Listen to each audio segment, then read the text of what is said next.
نحمدہ و نصلی علی رسول الکریم بسم اللہ الرحمن الرحیم۔ ناظرین، جہاں اسلام نے سید الانبیاء صلی اللہ علیہ وسلم کو ایک نمونہ کے طور پر اتباع کے لیے تمام امت پر فرض کیا ہے، وہاں اگر ہم سید الانبیاء صلی اللہ علیہ وسلم کی ذات کا جائزہ لیں تو اتباع کی ایک اجماعی صورت نکلتی ہے، اور وہ صورت یہ ہے کہ آپ زندگی کے ہر معاملے میں قابل تقلید ہوں گے۔ اگر آپ ایک اچھا باپ بننا چاہتے ہیں تو آپ کو سید الانبیاء کی تقلید کرنا ہوگی۔ اچھا تاجر بننا چاہتے ہیں، اچھا سپہ سالار بننا چاہتے ہیں، اچھا معلم بننا چاہتا ہیں، بعثت معلماً، مجھے ایک معلم بنا کر بھیجا گیا ہے۔ اگر آپ اچھا خاوند بننا چاہتے ہیں، اگر آپ زندگی کے دوسرے معاملات میں اچھا سپہ سالار بننا چاہتے ہیں، آپ اچھا پڑوسی بننا چاہتے ہیں، دنیا کا کوئی ایسپیکٹ بھی ایسا نہیں ہے جس کے بارے میں آپ صلی اللہ علیہ وسلم نے رہنمائی نہیں کی۔ اور پھر یہ رہنمائی صرف آپ کی حدیثوں سے نہیں بلکہ آپ کی سیرت سے واضح ہوئی۔ آپ کی پوری زندگی، جس کو اسوہ حسنہ کہا جاتا ہے، یعنی بہترین زندگی کہا جاتا ہے، جس کو خلق قرآن یعنی قرآن کے اخلاق کا بہترین نمونہ کہا جاتا ہے، وہ سب کے لیے تقلید کا باعث ہے۔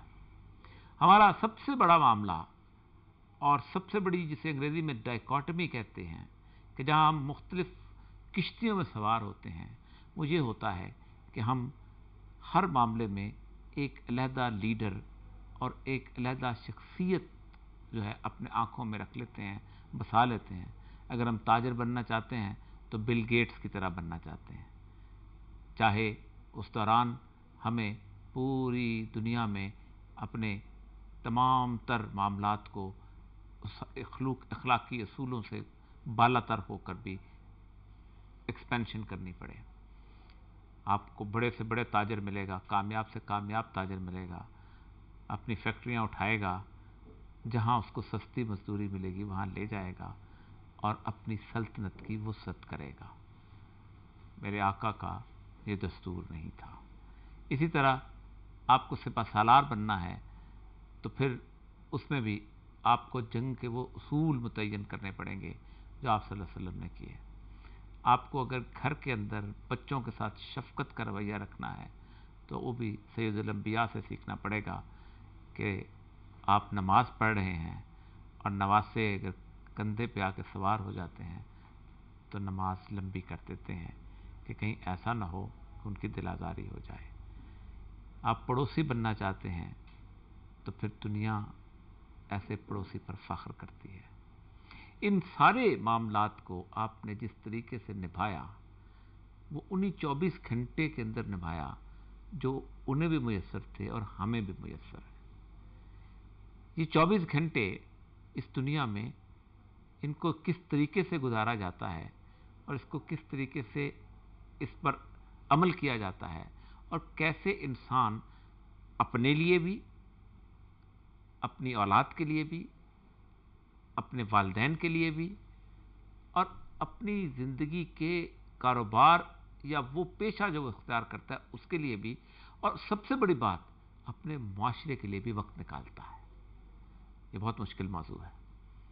اس موضوع پر کتابوں کی کتابیں لکھی گئی ہیں، اس موضوع پر بہت بڑے بڑے لوگوں نے اپنی توانائیاں صرف کی ہیں۔ ایسا ہی ایک شخص ہمارے درمیان موجود ہے۔ آج ہم نے اس ضمن میں صرف انہیں اکیلے بلایا ہے۔ کیسر عباس صاحب، کیسر صاحب بنیادی طور پہ سائیکالوجسٹ ہیں، اور سائیکالوجی کے بعد انہوں نے جس چیز میں اسپیشلائزیشن کی ہے، جیسے کہتے ہیں تخصص کیا ہے، وہ تخصص ہے کہ ہم اپنے وقت کو کیسے بہتر طور پر استعمال کر سکتے ہیں۔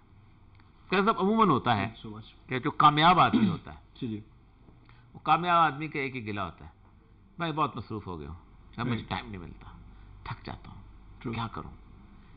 ایسا شخص کرتا کیا ہے کہ اس کی توانائیاں کہیں غلط جگہ نکل رہی ہوتی ہیں، یا ایک طرف زیادہ ہوتی ہیں، یا بہت زیادہ اس نے توانائیاں ایک طرف لگا لی ہوتی ہیں، یا بہت سارے حصوں میں اپنا تقسیم کر لیا ہوتا ہے۔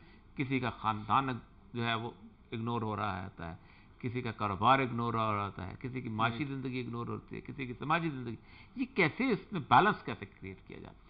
آئی تھنک ٹائم مینجمنٹ کے حوالے سے سب سے امپورٹنٹ بات میں کہنی چاہوں گا کہ ٹائم کو آپ مینیج کر ہی نہیں سکتے.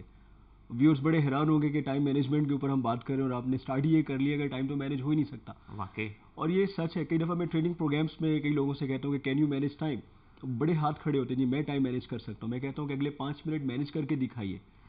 تو پھر وہ پریشان ہو جاتے ہیں, کہتے ہیں کچھ کام تو بتائیے کہ اس میں کرنا کیا ہے. بیکاز ٹائم کو نہ آپ روک سکتے, نہ اس کو تیز کر سکتے, نہ اس کو سلو کر سکتے, نہ اس کو سیو کر سکتے, نہ ایکیومولیٹ کر سکتے, نہ یہ کر سکتے کہ آج تھوڑا وقت بچا لے اور کل استعمال کر لیں. ایک اور چیز جو ٹائم والے کہتے ہیں, مطلب ٹائم کے اوپر, ٹائم ایک اسٹیٹ آف مائنڈ بھی ہے. ٹرو. آپ اگر پریشان ہیں, اگر افسردہ ہیں, تو ٹائم آپ پر بہت بھاری ہے. وہ 1 گھنٹہ اتنا لمبا ہو جاتا ہے کہ گزرنا مشکل ہوتا ہے. اگر آپ خوش ہیں, اگر آپ اس کا شعر ہے کہ مہینے وصل کے گھڑیوں کی صورت اڑتے جاتے ہیں, مگر گھڑیاں جدائی کی گزرتی ہیں مہینوں میں. کیا بات. تو اب یہ کیفیت کو ساتھ ذرا ملا کے, یو آر سائیکالوجسٹ. ایبسولوٹلی. سو ہوا یہ کہ جب آپ ٹائم مینجمنٹ کی بات کرتے ہیں تو یہ ریئلائز کرنے کی ضرورت ہے کہ ٹائم کو تو آپ مینیج کر نہیں سکتے. ٹائم کو صرف آپ ویلیو کر سکتے ہیں, اور ٹائم کی قدر کرنے کے بعد آپ ٹائم کو اپروپریٹلی انویسٹ کر سکتے ہیں. اور آپ جانتے ہیں کہ انویسٹمنٹ ہم عام طور پہ جو پیسے کی انویسٹمنٹ ہے تو ایسی چیزوں میں کرتے ہیں جہاں پہ بہتر ریٹرن آنے کی توقع. لیکن ریئل لائف میں ٹائم کے بارے میں ہمارا رویہ تھوڑا سا بڑا پیسمسٹ ہوتا ہے, اور ہم اتنی سوچ بچار کے بعد ٹائم کو انویسٹ نہیں کر رہے ہوتے. جب میں نے کہا کہ ٹائم مینیج نہیں کر سکتے, time management is a policy, تو پھر اصل میں یہ ہے کیا. سو میں کہتا ہوں کہ ٹائم کو نہیں, آپ اپنے آپ کو مینیج کرتے ہیں. تو basically time management is called self management. اب یہ کہ سیلف مینجمنٹ بھی تب تک پاسبل نہیں اگر آپ کو یہ نہیں پتا کہ آپ کی زندگی کی ڈائریکشن کیا ہے, آپ کے مقاصد کیا ہے, آپ کے اہداف کیا ہیں, آپ نے جانا کس طرف ہے. سو ٹائم مینجمنٹ کو اگر مجھے ایک اسٹیپ آگے جا کے کہنے کی اجازت دیجیے, جو time management basically life management ہے. اور کچھ لوگ ہیں جو ٹائم کو مینیج کرتے ہیں گھڑی سے. میں سجیسٹ کرتا ہوں کہ ٹائم کو آپ کمپس سے مینیج کریں, جس کو قطب نما کہتے ہیں, کہ وہ آپ کو ڈائریکشن اور اپنی جو آپ کی سمت کیا ہے. رائٹ. جب آپ کی سمت کا تعین ہو گیا تو پھر یہ پتا چلتا ہے کہ زندگی میں سب سے بڑا مسئلہ بیلنس ہے. سو اگر آپ یہ ویژولائز کریں کہ یہاں پہ زندگی میں آپ کا ورک ہے, and everybody is busy in work, کام کام کام کام, اور یہاں پہ بالکل نیچے ہے واٹ وی کال فیملی. تو زندگی کا سب سے بڑا کانفلکٹ شاید وہ پاکستان انڈیا کے درمیان نہیں ہے, وہ کانفلکٹ ورک اور فیملی کے درمیان. اور ہم ڈے ان ڈے آؤٹ اپنا سارے کا سارا وقت یہاں پہ انہیں کام میں خرچ کرتے رہتے ہیں, اور یہ توقع کرتے ہیں یا یہ خوش فہمی کا شکار رہتے ہیں کہ فیملی زندگی میں سب صحیح رہے گا. مطلب ہوتا یہ ہے کہ ہم ایک کمفرٹ کریٹ کرتے ہیں. ٹرو.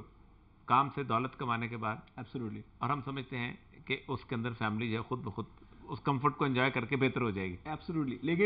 لیکن اس کی ایسا کرنے کی صورت میں آپ کو سرپرائزز ملتے ہیں, آپ کو ویک اپ کالز ملتی, پتہ چلتا ہے کہ بچہ ڈرگس پہ چلا گیا.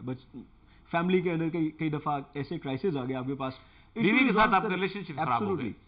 تو اور اس کا ریورس بھی بالکل صحیح ہے. ریورس کیا ہے, آپ سارے کا سارا ٹائم فیملی کے ساتھ گزار رہے ہیں and you have no work. تو دوسرے چوتھے دن فیملی کہ بھائی باہر نکل, باہر جاؤ, کام کرو. اب میں آپ کو ایک اور بیلنس کے پوائنٹ آف ویو سے ادھر دکھاتا ہوں. یہاں پہ ہے فائنینس. سو ہم سب چاہتے ہیں کہ ہمارے پاس پراسپیرٹی ہو, پیسہ ہو, دولت ہو, اپنے لیے, اپنے بچوں کے لیے, اپنے آنے والے فیوچر کے لیے. اور اس کے ایگزیکٹلی اپوزٹ سائڈ پہ what we call your health. اور یہ بڑا مشہور معقولہ ہے کہ آپ ساری زندگی پیسے کماتے ہیں اور صحت کو کمپرومائز کر دیتے ہیں, اور ایونچولی جو پیسہ آپ نے کمایا پھر اس کو یوز کرتے ہیں ٹو ریگین ہیلتھ. جی کبھی اس ڈاکٹر کو, کبھی اس ڈاکٹر کو, کبھی اس ڈاکٹر کو دکھا. Very true. So life is all about balance, اور پروفیٹ محمد صلی اللہ علیہ وسلم کی زندگی میں آپ کو یہ سارا بیلنس محسوس ہوتا ہے. سو یہاں پہ آپ کی فائنینسز ہیں, ادھر آپ کی واٹ یو کال ہیلتھ. اور یہ بھی نہیں کہ آپ ہیلتھ بڑی فٹ ہے, باڈی بلڈنگ مسلس, آپ کے پاس پیسہ نہیں ہے. ٹھیک ہے. سو آپ نے ورک, فیملی, فائنینس اور ہیلتھ, اس کے اندر بیلنس رکھنا, یہ آسان کام نہیں ہے.